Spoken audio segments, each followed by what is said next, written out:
Allez, rolling. Parfait. Bon, merci beaucoup pour l'interview.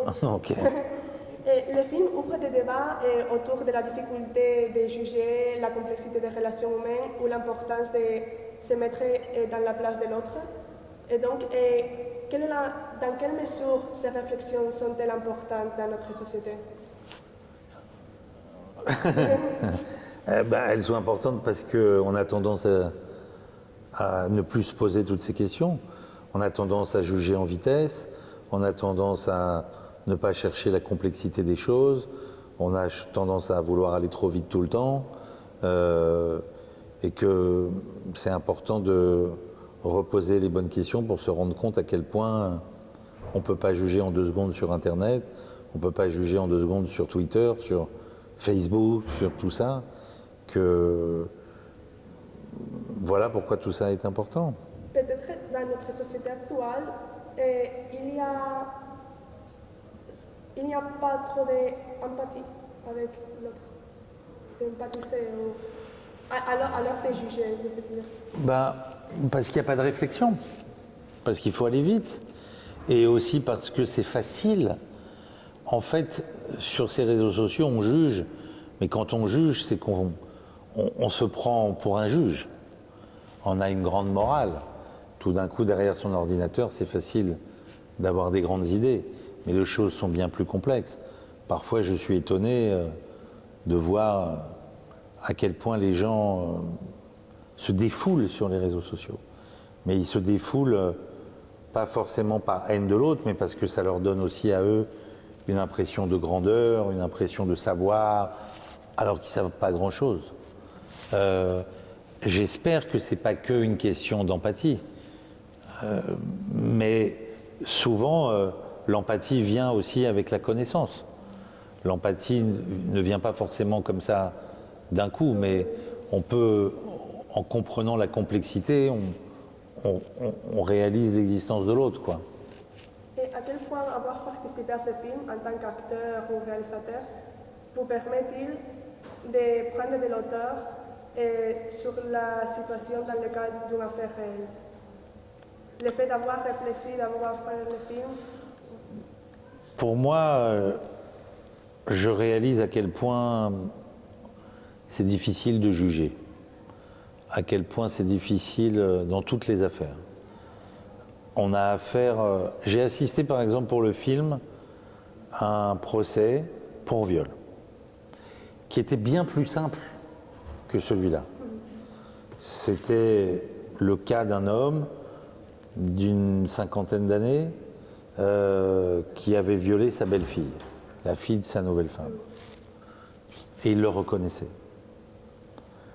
Mais même ayant affaire à quelqu'un qui avait violé brutalement et qui le reconnaissait, je réalisais que j'avais en face de moi un homme qui était à ce moment-là,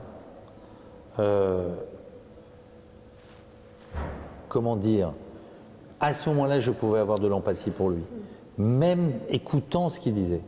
Je regardais la fragilité de cet homme, je le voyais avoir peur, je le voyais prendre conscience de ses actes, je le voyais passer le reste de sa vie en prison, et je me disais, est-ce que réellement un homme peut juger un autre homme?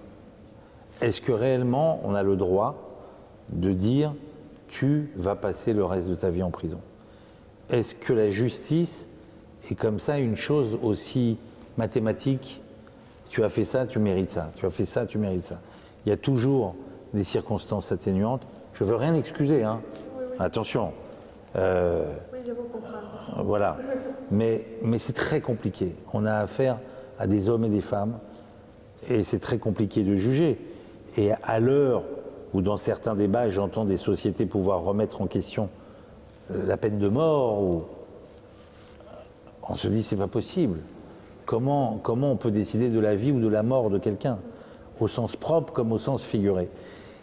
Et donc on est obligé toujours d'essayer de comprendre l'autre, de se mettre à la place de l'autre. C'est pour ça que vous dites dans plusieurs interviews qu'on peut seulement juger dans les jurys.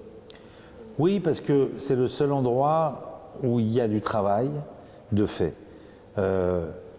Moi, je peux réagir à un événement, je peux entendre quelque chose à la télévision, mais est-ce que je sais que c'est la vérité qu'on me raconte?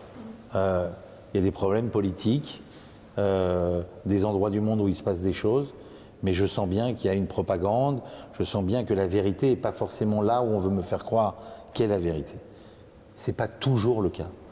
Le tribunal, c'est un endroit où, on voit bien dans le film, entre les faits et le jugement, il y a 30 mois d'instruction. 30 mois, c'est pas en 2 minutes.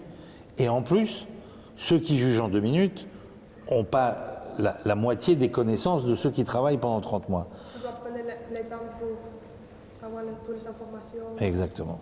On ne peut pas juger en 2 minutes, c'est impossible. Et vous, Ben, qu'avez-vous appris en jouant dans ce film un rôle si différent de vous-même? Pas si différent. Oh, arrête. Tant au niveau de l'interprétation comme au niveau personnel. Bah, déjà, c'est vrai que... Alors, je vais plus parler sur un niveau personnel parce que c'est vrai que j'ai jamais douté de la difficulté. Enfin, j'ai pas appris des choses nouvelles, mais sur un plan personnel, ça a été un rôle incroyable. Ça a été beaucoup de travail avec des acteurs qui connaissaient bien leur métier. Donc, c'était très, très, très enrichissant. C'était une sublime expérience. Vous avez peut-être plus de curiosité maintenant pour le cinéma. Pardon? Vous avez peut-être plus de curiosité pour d'autres projets intéressants. Ah oui, ça fait que grandir. Oui, oui. Et cette question, l'exemple c'est sur vous, mais la question c'est pour vous deux. Ivan, dans les choses humaines, vous parlez de l'importance de comprendre l'autre pour juger. Dans les brio, vous traitez des thèmes sociaux ou dans Ils sont partout, vous dénoncez l'antisémitisme. Donc, quel est votre objectif à travers le cinéma? Qu'est-ce que c'est pour vous le cinéma? C'est de raconter d'abord des histoires aux gens, de les faire rire ou de les faire pleurer, de les émouvoir. Mais en même temps, j'ai envie de raconter des choses qui, moi, me touchent, qui, moi, m'intéressent. Je peux pas raconter une histoire qui parle de quelque chose qui ne m'intéresse pas, en réalité. Et je réalise que je vis dans un monde et que le monde dans lequel je vis m'intéresse. Et qu'évidemment, je m'attaque aux questions que je me pose moi-même.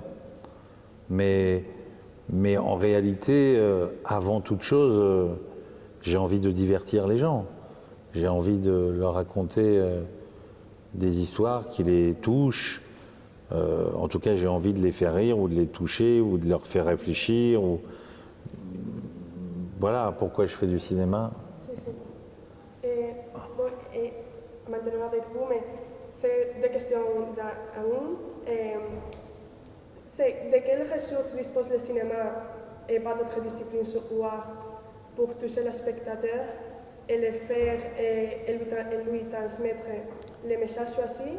Et aussi, c'est un doute que j'ai, je vois le cinéma un peu aussi comme un art, mais aussi comme un outil de transformation sociale. Et je voulais savoir qu'est-ce que vous pensez et votre réponse à la question antérieure. C'est un peu de débat, je ne sais pas si vous voyez la même chose. Mais... Le cinéma, c'est pas du tout un art comme les autres. Quand on fait du cinéma, on fait trop de concessions. Un écrivain, il est tout seul avec sa machine à écrire et il écrit ce qui lui passe par la tête. Un peintre, il est tout seul devant sa toile, il a ses pinceaux et ses couleurs et il fait ce qu'il a envie de faire. Un metteur en scène, il ne peut pas faire ce qu'il veut faire. On ne peut pas faire exactement les choses qu'on voudrait faire parce qu'il y a trop d'intervenants et ça coûte trop cher. Donc tout le monde a quelque chose à dire. Et quand vous faites un film, il n'y a plus rien de spontané. Il n'y a que des concessions. Vous devez essayer d'aller au bout de ce que vous voulez faire, mais vous êtes obligé de passer par le filtre des financiers, par les filtres de celui-là, par le filtre de la chaîne de télévision, et que vous ne pouvez pas vous exprimer aussi spontanément qu'un autre artiste. Je ne sais pas si j'ai répondu à votre question. Oui, mais c'est autour de... Si je vois que le cinéma a des possibilités d'être un outil de transformation sociale, parce que si vous dénoncez l'antisémitisme...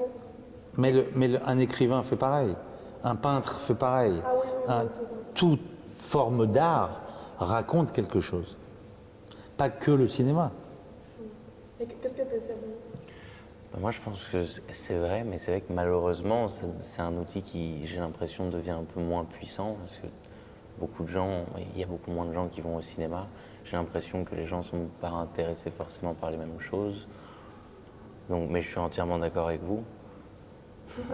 Voilà, je ne savais pas comment en rajouter. Non, mais en plus, il dit quelque chose d'intéressant, c'est que justement, je crois que ça reflète. C'est pas un outil de transformation. Ça l'a été. It's interesting, so we should keep going. C'est pas un outil de transformation. Ça l'a été. Il y a une époque où on pouvait, au cinéma, ou dans les livres, ou dans n'importe quel art, dire des choses qui pouvaient remettre en question. Aujourd'hui, si on regarde le cinéma, il faut dire ce que les gens ont envie d'entendre. C'est terminé. C'est la dictature de la bien-pensance. Et le cinéma est le reflet de ça. Quand vous faites un film et que vous mettez en doute la parole d'une femme, alors c'est compliqué. Mais si vous faites un film, je prends l'exemple de ce film, mais si j'ai fait un film sur un homme très méchant et une femme très gentille, pour être très simpliste, alors le film est bien plus facile et tout le monde a envie de le voir parce que ça réconforte sur la façon de penser aujourd'hui. Et je crois, je vais même vous faire une confidence, je suis allé à Venise, au Festival de Venise. J'ai changé la fin de mon film pour pouvoir aller à Venise. Des choses humaines. Ça veut dire qu'avec la fin d'avant, il y avait des doutes. Avec la nouvelle fin, ça rassure. Il y a 20 ans, il y a 30 ans, il y a 40 ans, les festivals de cinéma étaient des lieux où on pouvait bouleverser les choses, où on pouvait titiller les gens et la pensée. Aujourd'hui, tous les films se ressemblent. Et même au contraire, il faudrait de plus en plus c'est formaté et il faut rentrer dans les cases. Et si vous ne dites pas ce que les gens ont envie d'entendre, vous ne pouvez plus faire votre film. Merci beaucoup. Merci à vous.